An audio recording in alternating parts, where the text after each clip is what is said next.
जय श्री कृष्णा। राधे राधे मेरे प्यारे भक्त जनों, आज आप सुनेंगे रविवार व्रत कथा।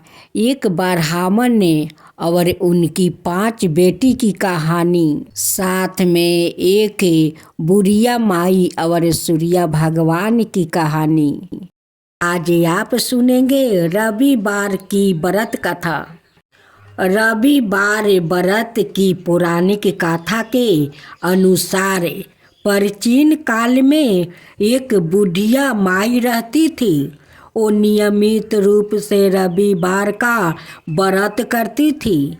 रविवार के दिन सूर्योदय से पहले उठकर बुढ़िया माई स्नादि से निमृत होकर आंगन को गोबर से लीप कर स्वच्छ करती थी।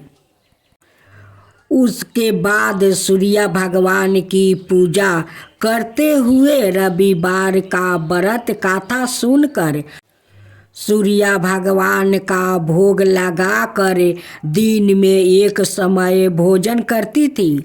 सूर्य भगवान की अनुकंपा से बुढ़िया माई को किसी प्रकार की चिंता और कष्ट नहीं थी। धीरे धीरे उसका घर धन धनाय से भर रहा था।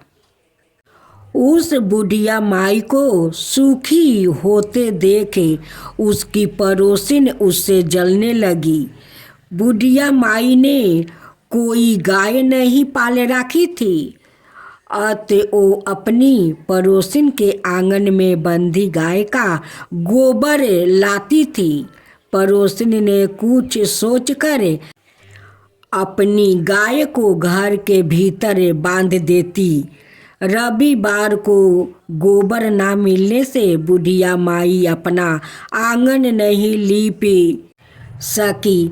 आंगन ना लीप पाने के कारण उस बुढ़िया माई ने सूर्य भगवान को भोग नहीं लगाई और उस दिन सवाए भी भोजन नहीं किया। सूर्यास्त होने पर बुढ़िया माई भूखी प्यासी सो गई। प्रातः काल सूर्योदय से पूर्व उस बुढ़िया माई की आँख खुली तो वो अपने घर के आंगन में सुंदर गाय और बछड़े को देखकर हैरान हो गई। गाय को आंगन में बांधकर उसने जल्दी से उसे चारा लगाकर खिलाई। पड़ोसन ने उस बुढ़िया माई के आंगन में बंधी सुंदर गाय और बछड़े को देखा तो वो उससे और अधिक जलने लगी। तभी गाय ने सोने का गोबर देती है। गोबर को देखते ही पड़ोसिन की आंख फटी के फटी रह गई।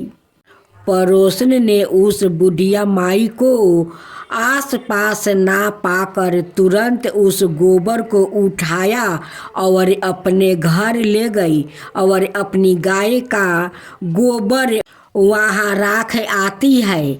सोने के गोबर से पड़ोसिन कुछ ही दिनों में धनवान हो गई। गाय प्रतिदिन सूर्योदय से पूर्व सोने का गोबर किया करती है और बुढ़िया माई के उठने से पहले पड़ोसिन उस गोबर को उठा कर ले जाती है। बहुत दिनों तक बुढ़िया माई को सोने के गोबर के बारे में कुछ पता नहीं लगती है। बुढ़िया माई पहले की तरह हर रविवार को भगवान सूर्य देव का व्रत करती रही और कथा सुनती रही। लेकिन सूर्य भगवान को जब पड़ोसिन की चालाकी का पता चला तो उन्होंने तेज आंधी चलाई। आंधी का प्रकोप देखकर बुढ़िया माई ने गाय को घर के भीतर बांध दिया।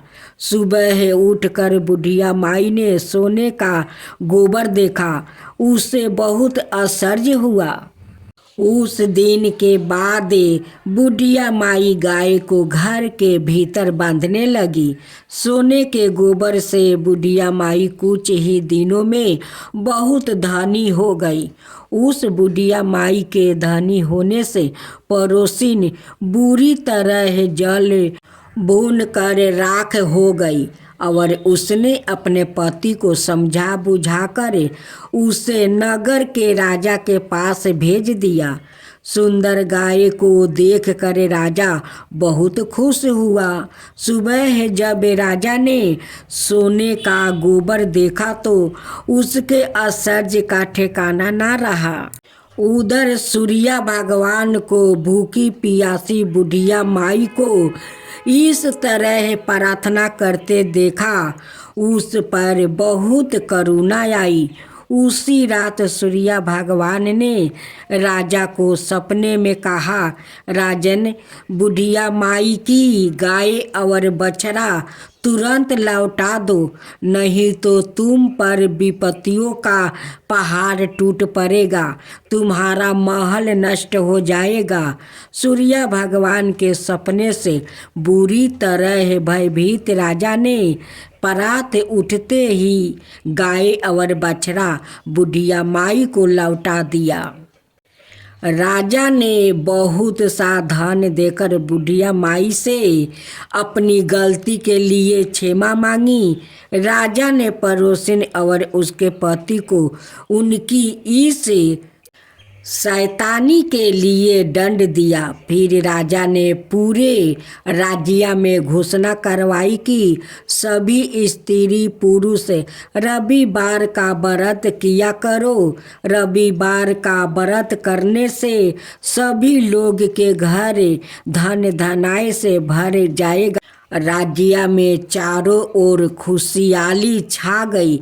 स्त्री पुरुष सुखी जीवन यापन करने लगे और सभी लोग के शारीरिक कष्ट भी दूर हो गई। इस 7 बातें को ध्यान में रखे, गलती से भी गलती मत करे। पहला, इस दिन पश्चिम और बाएं दिशा में यात्रा ना करें। इन दिशाओं में यात्रा करना जरूरी हो तो रविवार को दलिया, घी या पान खाकर यह इससे पहले 5 कदम पीछे चलकर ही इस दिशा में जाए, क्योंकि इस दिन खास कर पश्चिम दिशा शुभ रहता है।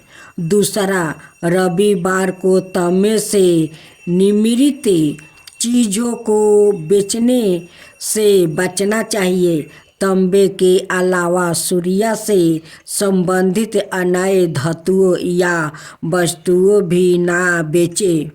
तीसरा, इस दिन नीले, काले, कताई और गहरे कलर के कपड़े नहीं पहनना चाहिए। काले या नीले से मिलते जुलते कपड़े भी ना पहने। चौथा, रविवार को नमक नहीं खाना चाहिए, इससे स्वास्थ्य पर असर पड़ता है और हर कार्य में बाधा आती है। खास कर सूर्यास्त के दिन तो नमक खाना नहीं चाहिए। पांचवा, रविवार को दिन में सहवास करना और इस दिन मांस और मंदिरा का सेवन नहीं करना चाहिए। इस दिन शनि से संबंधित पदार्थों का सेवन नहीं करना चाहिए।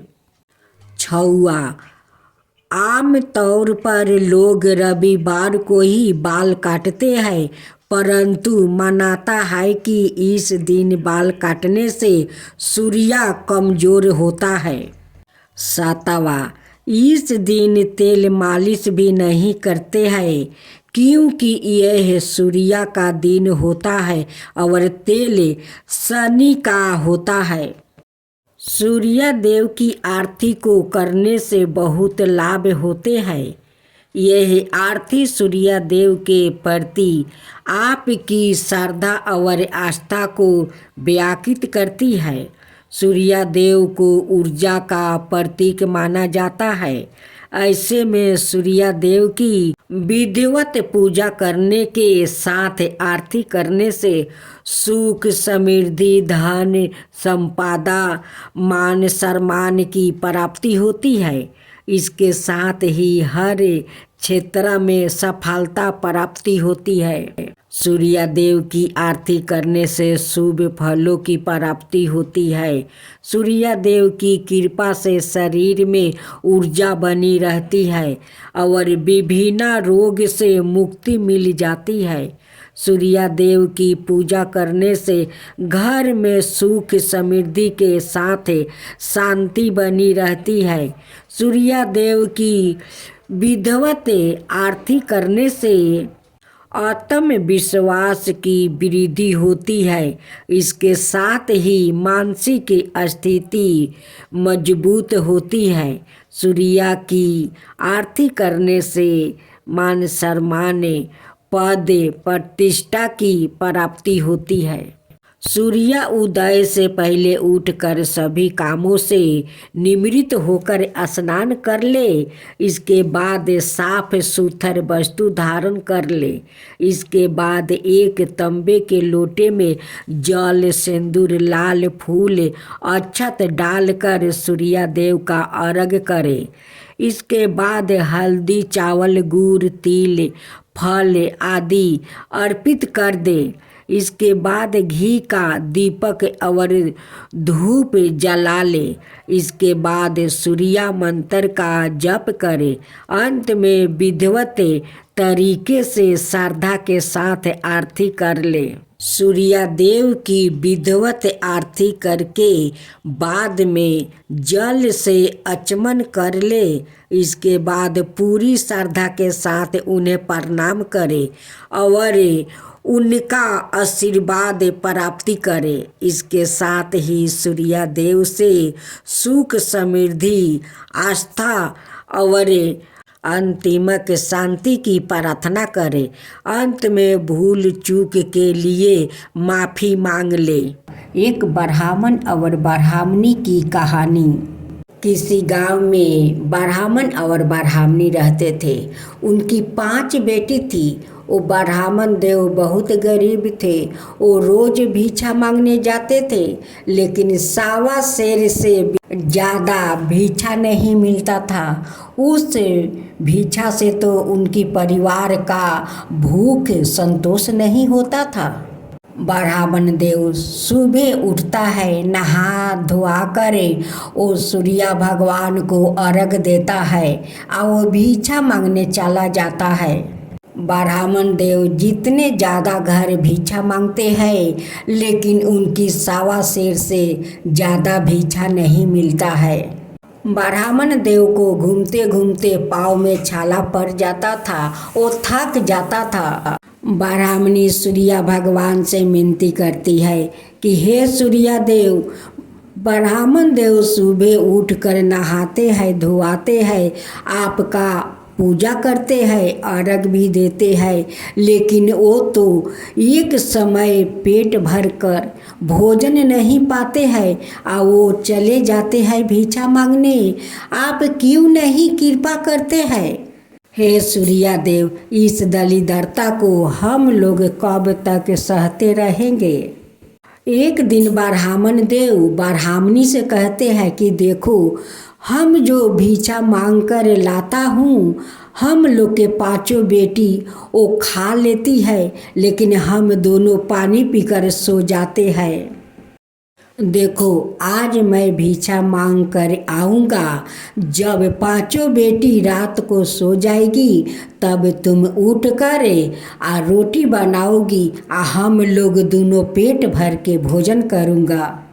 उसमें से एक बेटी सुन लेती है और जाकर 4 बहन से कहती है कि आज तो पिताजी भिक्षा मांगने जाएंगे, लेकिन आएंगे तो हम लोग का रात में भोजन नहीं मिलेगा। जब हम लोग 5 बहन सो जाएंगे, तभी माता बनाएगी और माता पिता दोनों रात को भोजन करेंगे। इस बात को सुनकर पांचों बहनें ने, कोई बेलन लेकर सोती है तो कोई तावा लेकर सोती है, कोई चालन लेकर सोती है, कोई थाला लेकर सोती है। जब ब्राह्मणी रात को उठती है तो वो बर्तन खोजती है, कहती है कि गमला तो नहीं मिल रहा है। एक बेटी कहती है कि माँ मेरे पास गमला है। फिर चालन खोजती है। फिर दूसरा बेटी कहती है कि माँ चालन मेरे पास है। फिर तावा खोजती है। फिर तीसरी बेटी कहती है कि माँ तावा तो मेरे पास है। फिर बेलन खोजती है। फिर चौथी बेटी कहती है कि माँ बेलन मेरे पास है। सलाई खोजती है। पांचवा बेटी कहती है कि माँ सलाई तो मेरे पास है। ऐसे करते करते पांचों बेटी उठ जाती है।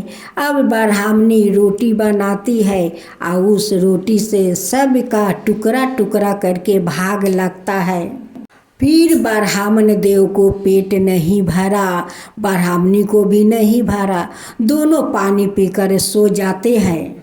जब सुबह हुआ तो ब्राह्मण देव उठते हैं, नहा धोआ कर सूर्य भगवान को पूजा करते हैं, अर्घ देते हैं।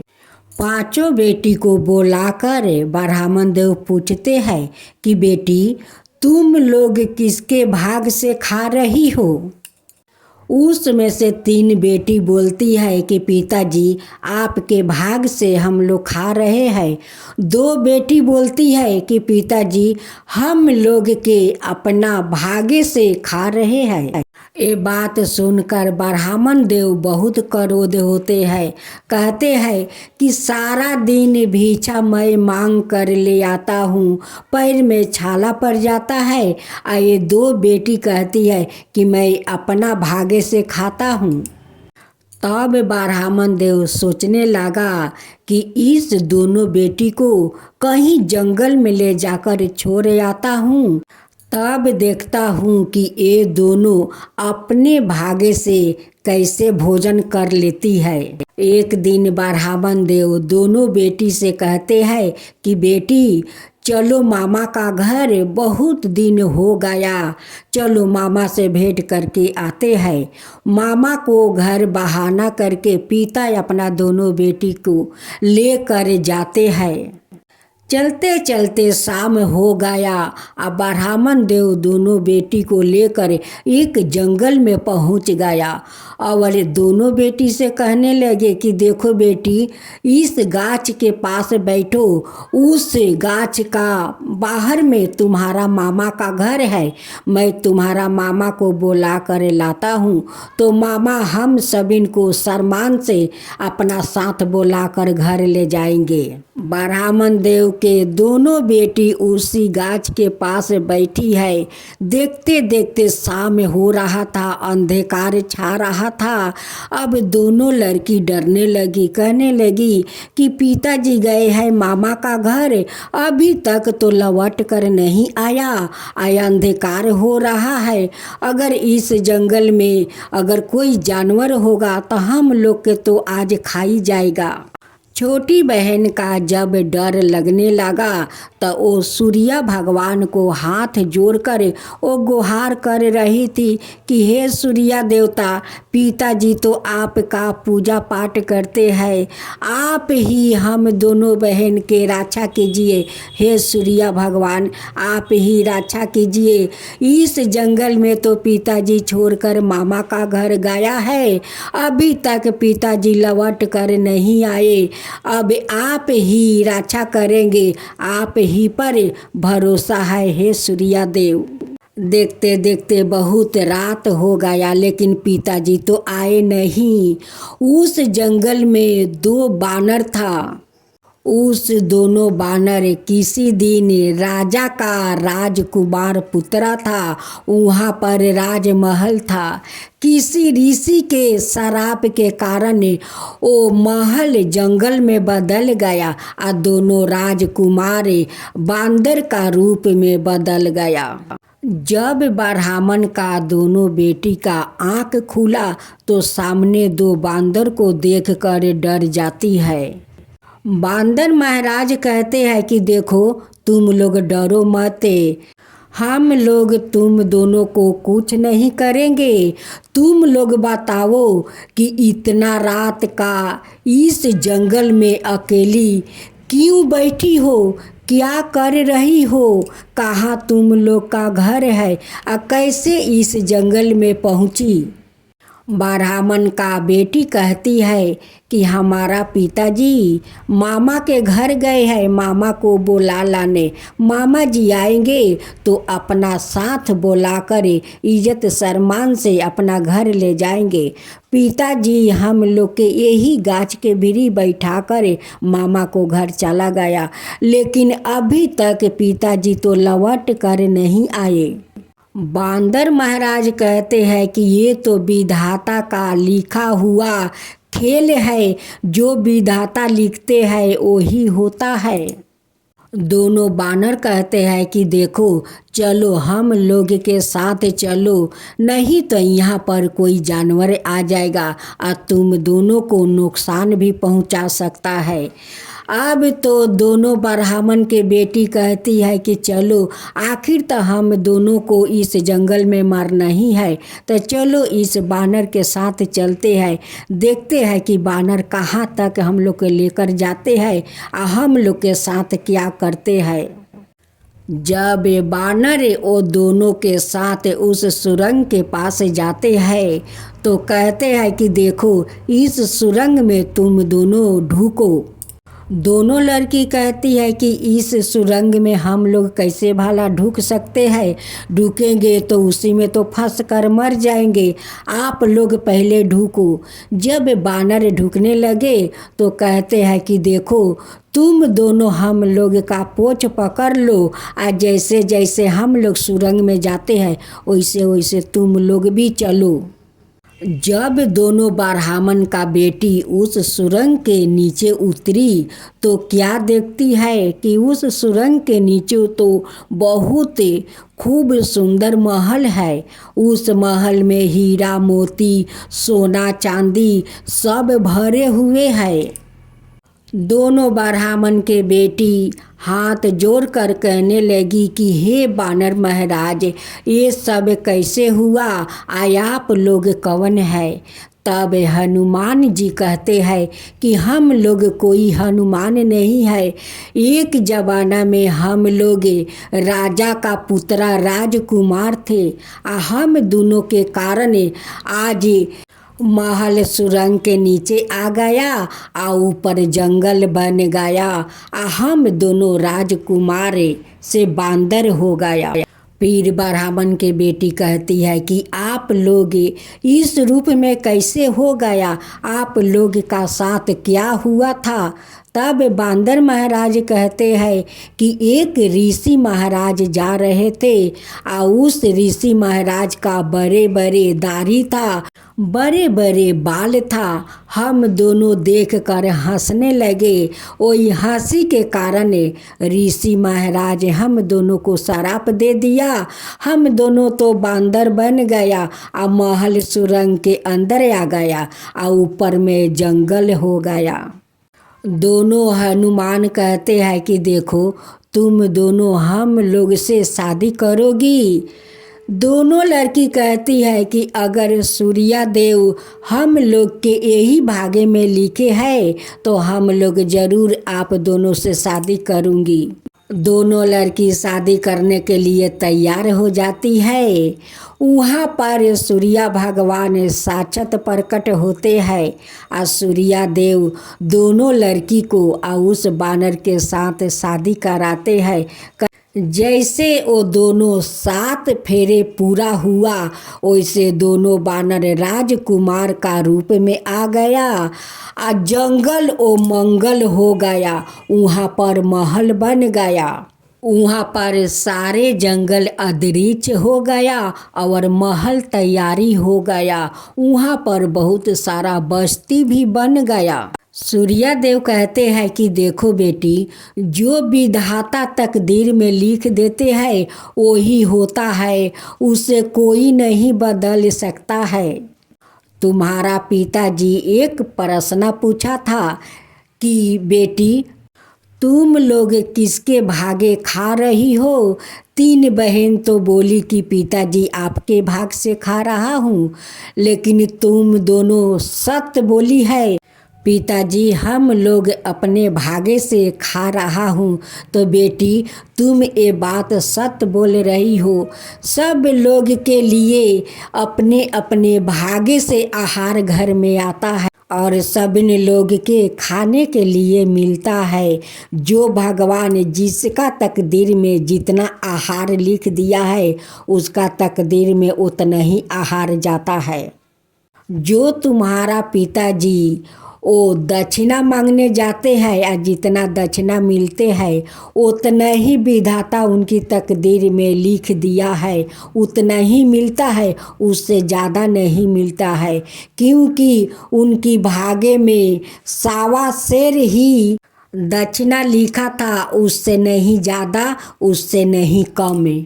सूर्य भगवान तो चारों को अपना आशीर्वाद देकर अंतर ध्यान हो जाते हैं।